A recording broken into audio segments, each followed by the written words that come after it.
ಅಲ್ಪಸಂಖ್ಯಾತರು ಅಂತ ಹೇಳಿದ್ರೆ ಮುಸ್ಲಿಮರು ಮಾತ್ರನಾಗಿದ್ರೆ ಬೇರೆ ಯಾರು ಇಲ್ವಾ ಅಲ್ಪಸಂಖ್ಯಾತರು ಅಂತ ಹೇಳಿದ್ರೆ? ಈ ಕಾಂಗ್ರೆಸ್ ಸರ್ಕಾರದ ಅಲ್ಪಸಂಖ್ಯಾತ ತುಷ್ಟೀಕರಣದ ನೀತಿಗಳು ಇವತ್ತು ರಾಜ್ಯದಲ್ಲಿ ಬೆಂಕಿ ಹತ್ತಕ್ಕಂಥ ಕೆಲಸ ಮಾಡೋದಕ್ಕೆ ಹೊರಟಿದ್ದಾರೆ. ಇವರು ಮುಸ್ಲಿಮರನ್ನ ಅಲ್ಪಸಂಖ್ಯಾತನ ಓಲೈಸಿಕೊಳ್ತಕ್ಕಂಥ ನಿಟ್ಟಿನಲ್ಲಿ ಹೊರಟಿರ್ತಕ್ಕಂಥ ಕಾಂಗ್ರೆಸ್ ಸರ್ಕಾರ ಬೇರೆ ಇತರ ಎಲ್ಲರಿಗೂ ಕೂಡ ಅನ್ಯಾಯ ಮಾಡಕ್ಕೆ ಹೊರಟಿದ್ದಾರೆ. ನಾನು ರಾಜ್ಯದ ಮುಖ್ಯಮಂತ್ರಿಗಳಿಗೆ ಆಗ್ರಹವನ್ನು ಮಾಡ್ತೇನೆ, ತಾವು ನಿಜವಾಗ್ಲೂ ಕೂಡ ಅಹಿಂದ ನಾಯಕರೇ ಆಗಿದ್ರೆ, ನಿಜವಾಗ್ಲೂ ಕೂಡ ತಾವು ಅಹಿಂದ ನಾಯಕರೇ ಆಗಿದ್ದಿದ್ರೆ ಇಷ್ಟೊತ್ತಿಗಾಗಲೇ ಅನೇಕ ಹಿಂದುಳಿದ ಸಮಾಜಗಳೇನಿದ್ದಾವೆ ಆ ಸಮುದಾಯಗಳಿಗೆ ಇವತ್ತು ಆರ್ಥಿಕ ಶಕ್ತಿಯನ್ನು ನೀಡಿ ಗುಡಿ ಕೈಗಾರಿಕೆಗಳನ್ನು ಪ್ರೋತ್ಸಾಹ ಕೊಡ್ತಕ್ಕಂಥ ನಿಟ್ಟಿನಲ್ಲಿ ಕೈ ಜೋಡಿಸಬೇಕಾಗಿತ್ತು.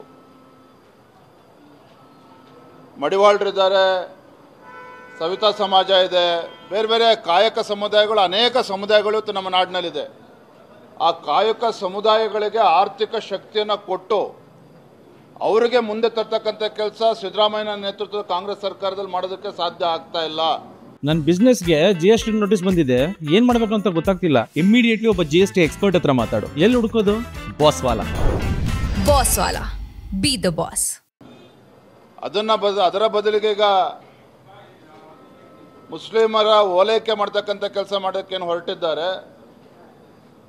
ಜನನೇ ಅವರಿಗೆ ತಕ್ಕ ಪಾಠವನ್ನು ಕಲಿಸ್ಬೇಕಾಗ್ತದೆ. ಯಾಕೆಂದ್ರೆ ಅವ್ರು ಬಂಡ್ರಿದ್ದಾರೆ, ದಪ್ಪ ಚರ್ಮ ಬೆಳೆಸ್ಕೊಂಡಿದ್ದಾರೆ. ಇವರು ವಿರೋಧ ಪಕ್ಷದವ್ರು ಏನೇ ಹೇಳಿದ್ರು ಕೂಡ ಇವ್ರಿಗೆ ನಾಟೋದಿಲ್ಲ. ಹಾಗಾಗಿ ಅಧಿವೇಶನ ಸಂದರ್ಭದಲ್ಲಿ ಈ ರೀತಿ ಒಂದು ನಿರ್ಧಾರವನ್ನು ತಗೊಳ್ಳೋದಕ್ಕೆ ಕೈ ಹಾಕ್ತಾ ಇದ್ದಾರೆ. ಇದು ಸದನದಲ್ಲಿ ನಾವು ಪ್ರಶ್ನೆ ಮಾಡ್ತೇವೆ.